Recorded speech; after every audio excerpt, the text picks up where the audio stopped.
In order to explain main limit pricing theory, we are using two models. In the first model, which is model A, there is no collusion with the new entrant. And in the second model, model B, collusion takes place with the new entrant. For this, we are using two diagrams in both the cases. The first one, assume that the market demand is DAB dash, which is downward sloping curve, and the marginal revenue curve is also downward sloping, which is denoted as MR curve. There is a limit price PL, which is correctly calculated and is known to both the existing firms and to the potential competitive entrants.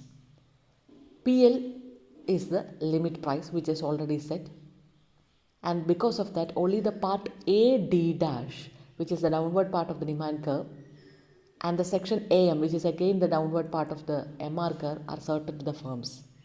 The part left to point A, that is DA, is uncertain because the behavior of the entrant is not known. So whether the firms will charge PL, which is the limit price, or not depends upon the profitability of alternatives open to them and also comparing their costs.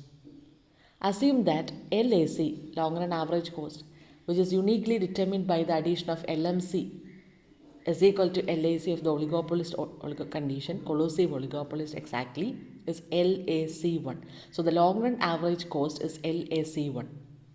In this case, there are two possibilities. This will be two alternatives. Either to charge PL or to charge the monopoly price, that is the price that corresponds to the intersection of LAC1 is equal to MC1 with MR. You will have to look at this in the diagram.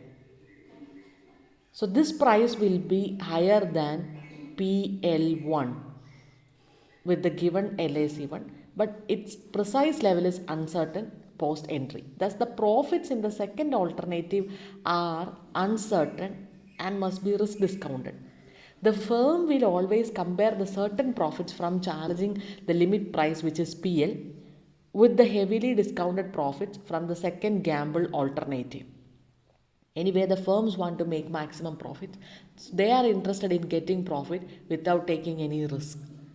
Now assume that long run average cost is LAC2 and that is equal to MC2, that is a marginal cost 2. In this case, the price that maximizes the profit is PM2, which is equal to PM2, that is corresponding intersection of marginal cost and MR curve over a certain range of the previous one. The price M2 is lower than price PL. The firm will clearly charge PM2, which maximizes the profit. In this case, the ceiling set by PL is not operative. So here the output is determined at MC is equal to MR condition. The corresponding price is marked in the price line, which is shown by the x-axis. So we cannot look straight away into the left side where MC is equal to MR condition is satisfied. So the observed fact regarding this is wherever elasticity, which is less than 1, is justified by a situation where the limit price is low, cutting the demand curve at a point at which where MR is negative.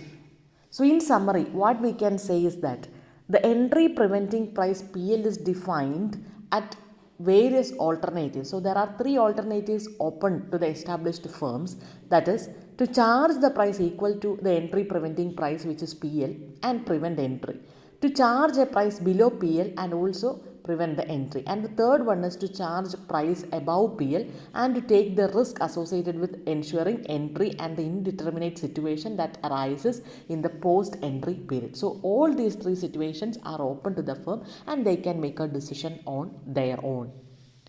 Coming to the model B, in this case, collusion takes place with the new entrant.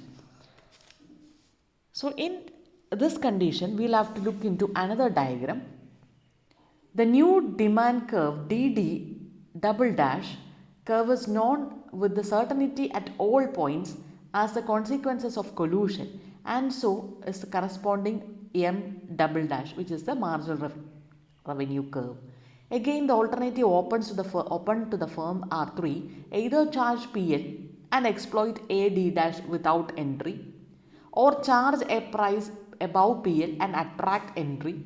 The firm will eventually move to a point or on the share of the market demand curve D dash, or charge a profit maximizing price, that is PM. So it can either charge PM, which is the maximizing price, or charge a price above PL, or exploit AD dash. So these are the conditions. The firm will choose the one that yields maximum profits.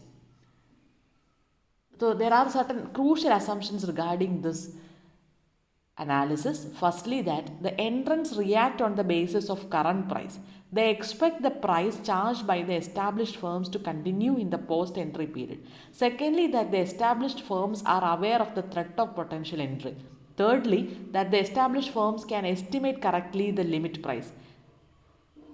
So these are the three alternatives. The policy of pricing maximizing the industry profit is chosen only when the limit price is not operative and there is no entry. Pricing to maximize industry profit is possible, but there will be a resulting entry at times. So in all these cases, one should add to the profits of established sellers any transactional profit which the established sellers might gain while raising the price above PL and before entry become effective. So the new element of Bain's model is rewarding of the market demand so as to account for the threat of entry. Once the demand is redefined, the model accepts collusion and profit maximization as valid hypothesis, which is capable of explaining the policy of setting a price below the monopoly and that is below the level that maximizes profit. This is what Bain tries to say about his model. The limit price will be chosen in favor of monopoly price if it yields maximum long-run profits. The idea behind adopting an entry prevention policy is profit maximization. Whenever such a limit price is adopted, it is implied that the firm has done all the relevant calculations of profit of alternative policies and has adopted the limit price because this yields maximum profit. So, every firm which is large enough will always try to maximize their own profit by preventing entry or potential competition, by keeping a price which will be lower than the monopoly price and higher than the LAC price, as in the case of perfect or pure competition. So this will demotivate other potential entries.